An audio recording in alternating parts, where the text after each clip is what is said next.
Hey y'all, Snarky J Cosplay here with my review of Chapter 6 of the Book of the the Book of Boba Fett, right? That's still what we're watching? Cool. Episode 6 is definitely the best episode out of the entire series. Chapter 5 was super solid, but Chapter 6 is even better. I have to give it a rating of 9 out of 10. That's how serious I am. It's brilliant.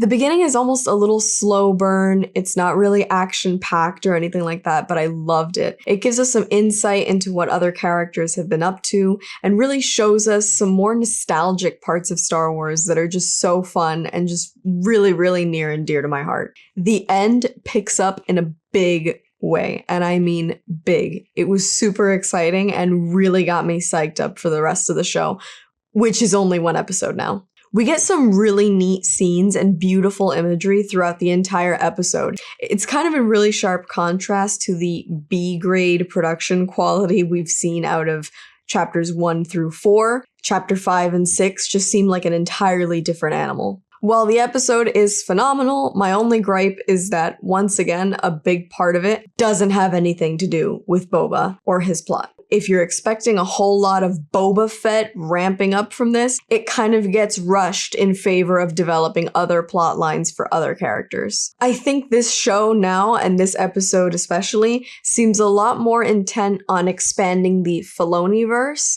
and way less on telling Boba's story. However, it is a beautiful episode. It is brilliant. It was so worth watching and so worth waking up early for. I give it a 9 out of 10, and that's all I can say without absolutely spoiling it. Now, getting right into it, I did the math. 22 and a half minutes of this episode are spent between Luke and Grogu, Mando-centric stuff, and stuff that generally doesn't really have to do with Boba's plotline.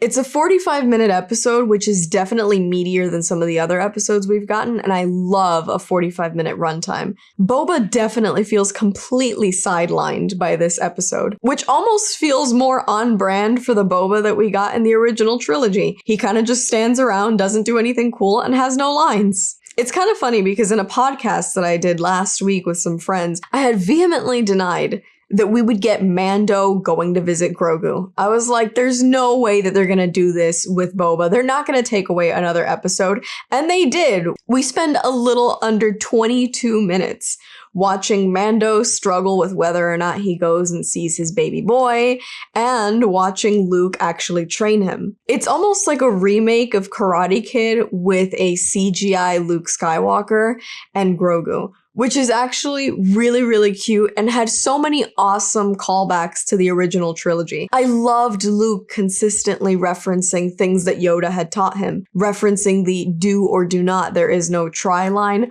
honestly made my heart leap. It felt so much like this part of the episode was a love letter to the original trilogy, which is what we all really know and are devoted to. I love that we got a cameo from Ahsoka. She's Dave Filoni's baby, and it was super cool to see her not only back, but actively interacting with Luke, where she tells him that it runs in the family. It got me right here. One of the most powerful moments, I think, not only in this episode or in this show, but in the entirety of both Mando seasons and the Book of Boba Fett, was watching Mando decide that he wasn't gonna go see Grogu. It literally, I mean, I don't like to cry, and I didn't cry. I didn't. But it pulled my heartstrings. I honestly, for a minute, felt alive. It was a little goofy when we watched Luke pull out all the frogs for Grogu, but it was all adorable, and it was actually really, really true to the feeling and the DNA of Star Wars. I think Dave Filoni killed it with this episode, especially with that training sequence. It was honestly such a welcome sight and really, really enjoyable to watch, even if it wasn't the awesome Boba Fett plot that I was hoping we were going to get out of this episode. When we do get back to Tatooine, honestly, I kind of just wanted to go back to Luke. Because once again, we have Boba standing around. Fennec feels very much like she's in charge. I honestly feel like the book should have been called the Book of Fennec Shand. This is coming from somebody who adores Boba Fett. but he's just so irrelevant in his own show at this point that I don't mind that he doesn't show up. So while it feels like Fennec is in charge, Boba's kind of just standing around helmetless, not doing much, and that really just sets up how much better by comparison Disney is making Din look. He walks in fully geared up with his helmet on, spurs jingling through the hall, and the fact that he's still got his helmet on for that more intimidating silhouette as opposed to Boba, who's just chilling with it off, it really shows us who Disney wants us to believe is resident badass here.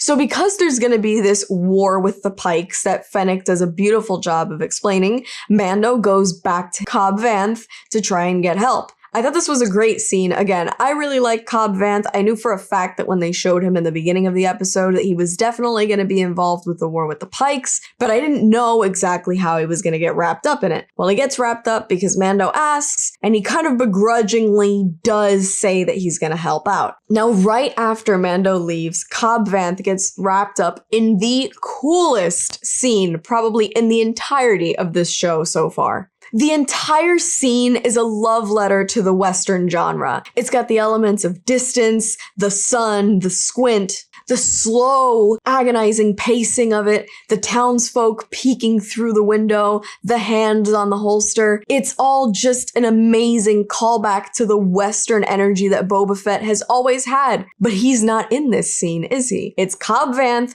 and somebody that I know that I've wanted to see for a really long time in live action, Cad Bane. Now, this is the first live-action appearance of Cad Bane, and boy, was it worth waiting for. He looks phenomenal. I know that maybe he wasn't as blue or as long-faced as we would have wanted, but he's just so cool. For those of you that don't know, Cad Bane was a legendary bounty hunter during the Clone Wars. He was kind of just second best to Jango Fett, and then number one once Jango Fett lost his head. And he's also supposedly the reason for Boba's helmet. It's unfinished footage, but it is out there, where in a duel against Cad Bane, Boba gets his bucket shot off and that famous dent is left behind. This conversation between Cad Bane and Cobb Vanth is not only deliciously tense, but it also is the only time anybody has ever in this entire show acknowledged what a reputation Boba Fett has. Granted, Cad Bane is also cold-blooded and worked for the Empire, but it's still cool to hear somebody refer to Boba Fett as what we all know and feel like he is. This scene does make a few tremendous points. The first of which